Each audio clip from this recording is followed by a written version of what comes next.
Welcome to Second Take, the show that focuses on the issues behind the news. South Africa's Department of Trade and Industry is giving serious consideration to the creation of a special economic zone for platinum development. Mining Weekly editor Martin Creamer tells us more. Welcome, Martin. Thanks, Shannon. What is the economic viability of establishing a central platinum hub, such as that which DTI DG Lionel October is proposing? Yeah, look, I'm very happy that the government is proposing this. You know, we have a veritable Aladdin's cave of treasure in platinum. We are the world's biggest producer. And Zimbabwe does have platinum, but Southern Africa is the place for platinum, and it's a wonder metal. So at last, we could get a special economic zone where you focus in on the value of this metal, not only as something that you export for production in other countries, to clean the air of other countries and for jewelry, etc., outside the country, but inside the country to add more value to it. Now, there is one opportunity that is offering itself to us, and that's in energy. And so far, we haven't actually used platinum as a source of zero emission energy. Read my lips. Clean energy. You know, this is what the world is crying out for. No carbon emissions. So you've got this possibility of using the fuel cell. The fuel cell is a device that hasn't been developed in the world, but it's a very versatile device. I mean, it can be tiny. It can empower your cell phone. It can be huge. It can give you power for the national electricity grid and everything in between. You know, you could have a little fuel cell in your garage. It could be the power station for your house. And what other energy provider gives you water? It's a byproduct with water. Now, most other energy providers consume water. So what an opportunity we've got here in South Africa. The window is wide open, the CEO for Anglo American said, for us to take hold of this opportunity. It's great if you can develop the platinum market. It means you're going to have a demand for platinum, which means the miners have to work harder to get more platinum out the ground, which means you're creating wealth and jobs. But then when you bring it to surface, you don't export all of it. You actually do something with it in a special economic zone. This is a new idea the government has. We've had these industrial development zones. There are 8 of them in the country. They want to do something special. They want to have a special economic zone. And, you know, we think of Silicon Valley. You know, the United States has had this success. It's not really only around the metal silicon. So I'm saying, but let us have Platinum Valley in South Africa, you know, where we can really turn this into a hub for wealth creation and job creation. I think Cynthia Carroll told COP17, and I haven't heard anyone say this sort of number from a public platform for a long time, but she said that the fuel cell opportunity can create hundreds of thousands of jobs for South Africa. It can also create a lot of wealth. Now, you know, she's looking particularly at the local development of the fuel cell.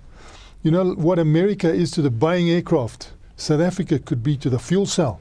But we need to put our mind to it fast, because this window is not going to be open for long. The beautiful thing about the fuel cell is it's so versatile.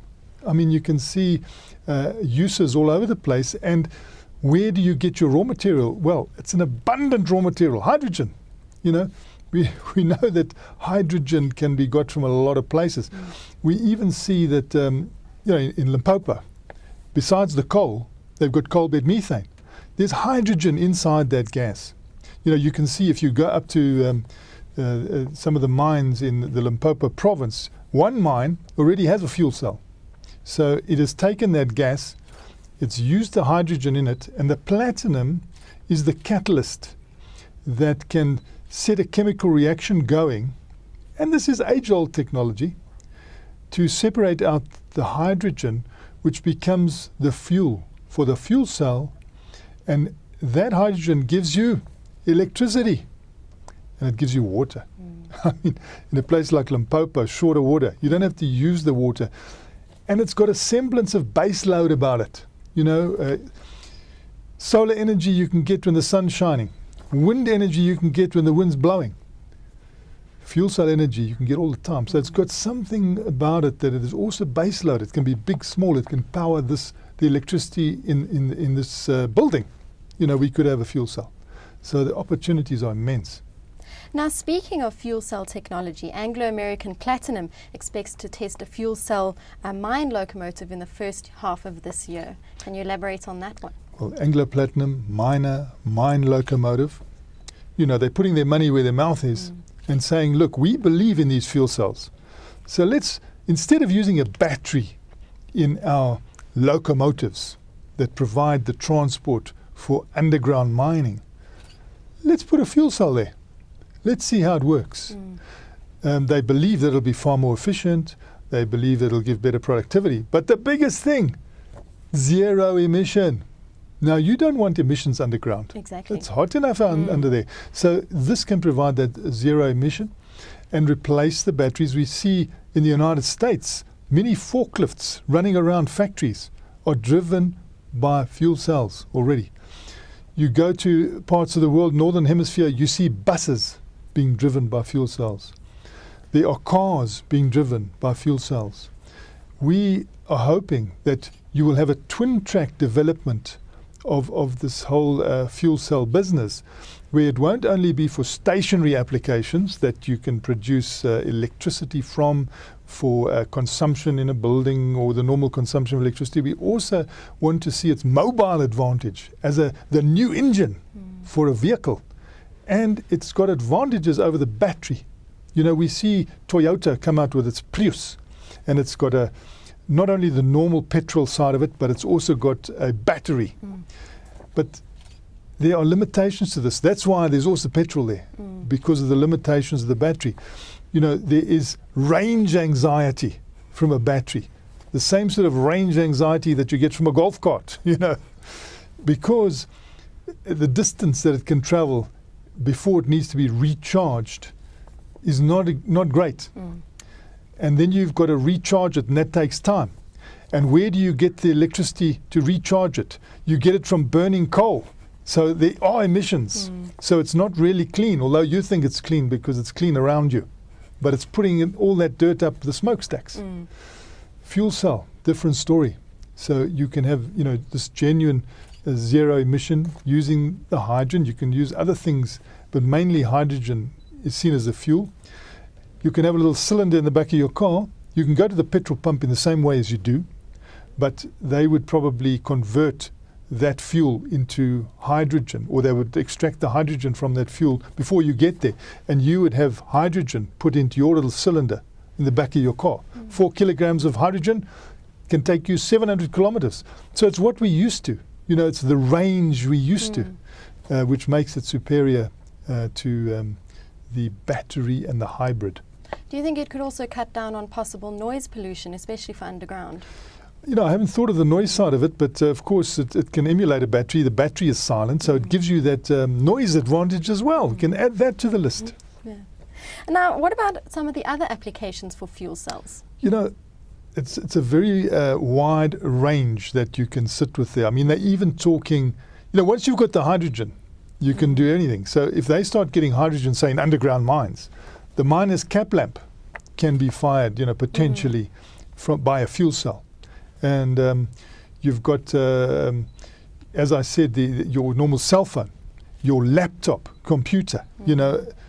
It's just the imagination could lead you into more and more. It's a little power cell. It's a little tiny power station. It seems almost sad that it's age-old technology, yet we're only benefiting from it now. We are benefiting very late. Companies have been studying it, but it was the question of economics. We produced our fuel here from coal, and the biggest target of Eskom was to keep that price down, because we had a strategy in this country of using low-priced electricity to attract a lot of big industry. But all of a sudden, the price of our energy is rising. Even the coal prices they're rising. And so you've got this situation of demand increasing, prices going up, supply coming down. So you've got to look for alternative sources of supply. And if you could bring these fuel cells in on a big scale, their price is going to drop.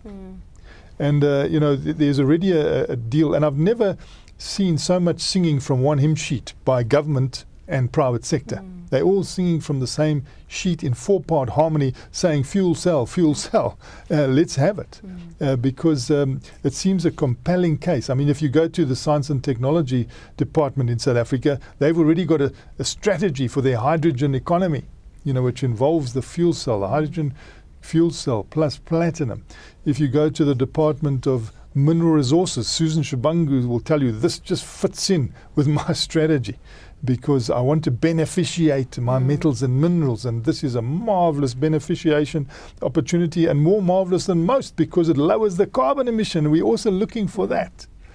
So, I think that economics needs to be sharpened up. We've got an American company, Altergy, already given part of our 100 million fund because the government and private sector came up with a fund.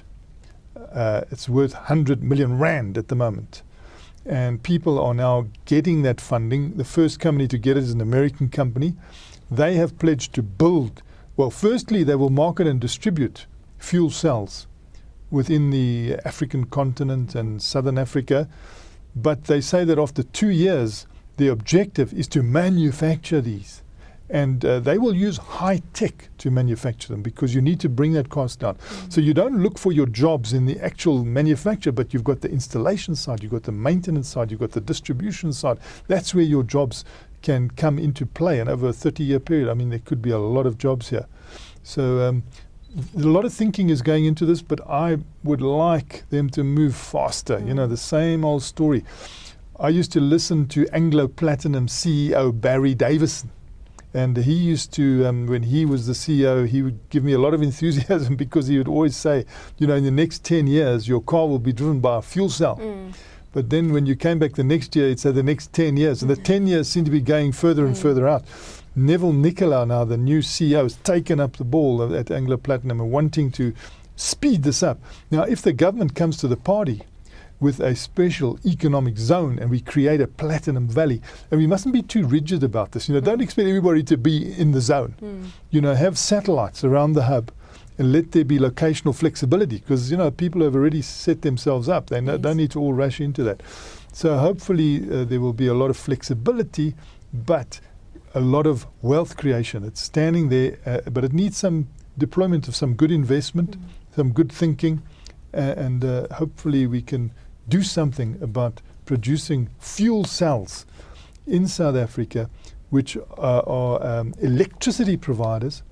There are also other platinum opportunities, like the normal auto catalyst. A lot of people are saying that they're manufacturing these auto catalysts outside the country. If they get the beneficiation incentive of 10%, they'll manufacture them here. So they could go into a platinum hub. There are a lot of other things that could grow. We need a diversification of uses for platinum, because you can see the platinum price is plat, as the Afrikaans word would indicate, because it's been very linked to the automotive industry and very linked to Europe, because it goes into those diesel vehicles to clean the European air with those auto catalysts.